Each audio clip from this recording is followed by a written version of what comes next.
What's up, guys? How is it going? I hope y'all staying safe and you're doing well at home or wherever you are. Still, I hope you're safe. We have with us WonderVision, which is a product design company, and today Joe's going to be explaining to us a little bit of what they do and so on and so forth. I hope you enjoyed the interview. Hi there, yeah. Hi guys, so I'm Joe from WonderVision, 3D artist at WonderVision, specialising in Maxwell Render. I was a co-founder of WonderVision as well. We're now into our 10th year as a studio, so we've got some good background behind us, but still a small and dynamic agile studio. Abstract animations, campaign stuff, teasers, really across the board. So yeah, thank you again for inviting me along. Oh no, thank you for making time for us. It's always a pleasure to have expert and studios and professional real life users for our software with us. What really is WonderVision and what kind of sets you apart from the competition? So WonderVision, I suppose the core belief from when we first started out was it was pushing beyond reality, taking what was photography and doing a full CG pipeline and enhancing what photographers were doing.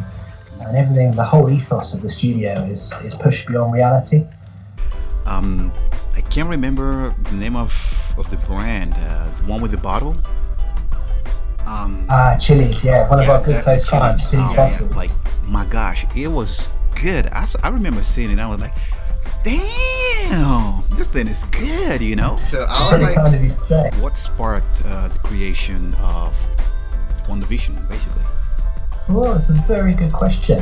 I co-founded WonderVision with James Elderton. We met at a product design company, and our role was taking concepts and showing clients how they look, working them up in 3D, effectively showing them what the clients saw were photos of their products before anything exists. And that's where the love of 3D came in, and it was about how can we make these images as good as possible. And then it's kind of grown organically since then.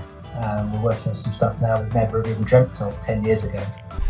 How do you come up with your, the whole work process, from creation and so on and so forth? How do you actually start the whole thing? Yeah, another very good question. So the different clients have different requirements, but more often than not, our job is to create marketing shots, teaser shots, advertising shots, a lot of social media content now. So when we first engage with a client, we really understand the product, and we ideally, if samples exist, like hold them, look at them, study them. We always start with taking those as macro shots as well, really zooming in on the surfaces to really understand the textures. We've got microscopes here as well. We put samples under the microscope to look at almost a cellular structure, and that's really insightful and can lead to some interesting ideas. Okay, and which part do you find more complicated? This is the creation, the 3D creation process, or is it coming up with the idea, like the ideation phase, or what? Which part is it really? They all, I suppose, all have their challenges. The creative is certainly great to get loads of ideas thrown out. Possibly harder to take to convince your clients which are the go-to ones. Sometimes they have to take a leap of faith in your ideas. Sometimes you're left with a blank expression or a blank face. Yeah, I can relate to that. I can most certainly relate to that, yeah. So, yeah, how has Maxwell then, in this case, helped you guys stand out from the rest of the competition, the whole thing going on? Yeah, I think the main thing is the quality level. We went to Maxwell we started using it in early 2009 with relatively little other experience in other render engines, but with a good knowledge of photography, or even a basic knowledge then, you could just get amazing things out very quickly. Yeah. You bring in a 3D model into your studio light scenes, throw a few materials on, hit render, and you show it to anybody and they're blown away thinking, how did you do that? It was predictable, it was reliable. Yeah, the only downside then was I think we're working on dual core machines with 8 gig of RAM. So any high-res content did take a lot longer back then, but now we have render farms and whatnot, that problem no longer exists. Yeah, well that actually leads to my next question, which is, which do you prefer, offline or online rendering? Both have their advantages. We've got a beastly render farm in the studio, so that works really well for us. We're often fighting over the resources and the power though. We've come up with a better scheduling system.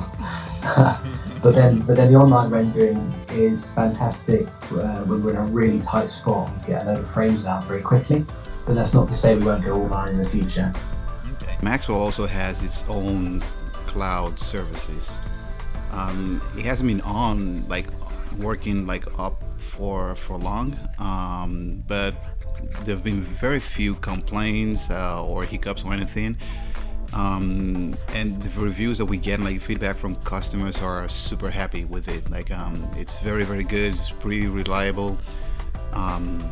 So how do you think Maxwell Cloud could combine with Studio could help you guys not just work faster, but get faster iterations and just faster releases and stuff? Yeah, it's a very good question. I think, well, the speed is the main thing there.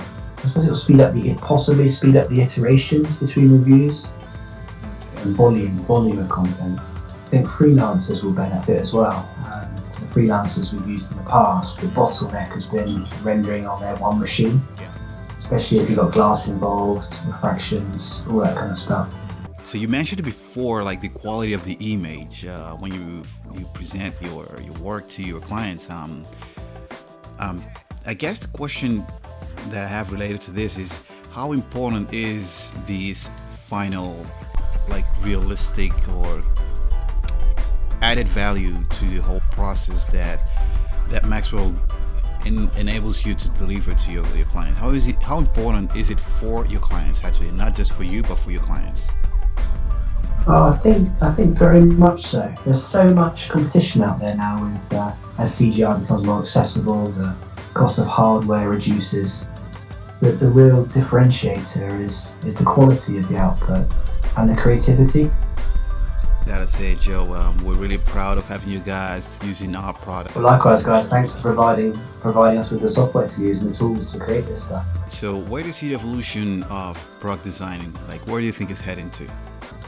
We're getting a lot more inquiries for more abstract pieces, less obvious. It's no longer just create a still image of my product. It's creating a story around it, or a piece of abstract animation that might be showcasing the materials or the manufacturing process, or just something that's very satisfying to watch.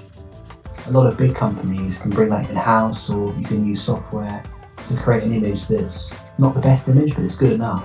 So the job of the studios is to always be that one step ahead. What do you think the future milestones to overcome will be? In terms of, we're always short of render power. We're always, however many cores we add into our render farm, we think this is us done now for the future, and then 2 months later we think we need more cores. So I guess hardware is, as the ideas become more complex and the simulations become more complex, etc. So, alright, let's move on to my favorite part of the interview. These are the lightning questions. So first question is, do you listen to music when you're rendering? Oh, yes. Oh, it changes daily. We have an eclectic mix in the studio. 1 minute is jazz, the next is classical, the next is rock. We really do mix it up. Okay, so next question is, do you eat while you're rendering, or do you separate those two things? I've never been asked that before. Not throughout the day. Lunch, we kind of generally grab sandwiches and eat at the desk. I knew it. I knew it for some reason. Alright, so next question. Favorite sports? Playing football but not watching, cycling, skiing. Now finally, if you weren't working right now, if you weren't together, having this conversation right now, what would you be doing? Non-work related, playing guitar. If it's work, lighting something abstract. Alright, well, that's pretty cool. Before we wrap up this conversation, any idea you would like to share with future renderers or product designers? Almost involving your own mindset and creativity is equally important as your technical abilities. I think as CGI becomes more commoditized and it's more a given, and larger companies will just be able to produce images, it's It's having the creative assets in your own mind that's the real selling point and why people would use you over anybody else. And that's so important and can't be underestimated. Well, thank you very much for your time. It was really, really fun talking to you. Oh, fantastic. Likewise. Thank you for the... That's it for today, okay? Thank you very much for your time, and we really, really hope that you have a lot of success with your future projects. And once again, thank you for your time. Oh, yeah, thank you. It's been good fun. It's been really good fun. Have a good one. Cool. Cheers. Have a good day.